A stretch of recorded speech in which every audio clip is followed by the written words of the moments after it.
Si vous regardez cette vidéo, c'est que vous voulez aller plus loin ou que vous êtes perdu. Dans les deux cas, c'est parti. L'appel à témoins de l'UNAFORES, c'est une superbe initiative, mais je suis sceptique. Déjà, certains étudiants en travail social auraient bien aimé que ces appels à témoignages soient déployés bien avant ça. Dans les thèmes d'actu qui auraient été cool de mettre en avant, par exemple, il y a la mobilisation des étudiants en travail social pour ceux qui passent leur diplôme en 2020, le bordel de la mise en place de la réforme, les stagiaires qui sont de plus en plus considérés comme de la main-d'œuvre gratuite. Bref, ça n'a pas été fait, partons du principe que le Covid-19 a amené un petit peu d'innovation.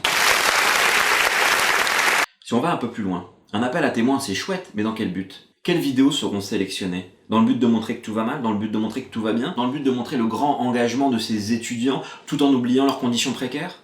En se penchant un peu plus sur cet appel à témoins, j'y vois 3 filtres. C'est l'UNAFORES qui recueille les vidéos et les envoie au ministère. Premier filtre. Quels seront leurs choix selon quel point de vue ? Mystère. C'est le cabinet de Christelle Dubos qui sélectionne les vidéos qui vont être sur les sites gouvernementaux. Deuxième filtre. Vous croyez vraiment qu'ils vont mettre des vidéos compromettantes ? Et enfin, le troisième filtre et pas des moindres. Vous. Vous allez être les premiers à vous censurer. Flemme.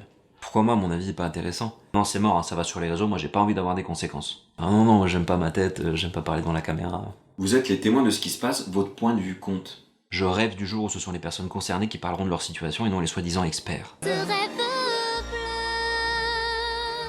Ok, c'est beau de rêver, mais on fait quoi ? En voyant le mail, un étudiant en travail social a décidé de proposer une alternative. Le principe est exactement le même. Un appel à témoignage de vos situations pendant confinement, mais... L'ensemble des vidéos sera diffusé sur le YouTube et le Twitter spécialement créé pour l'occasion. Hashtag médico-social témoigne.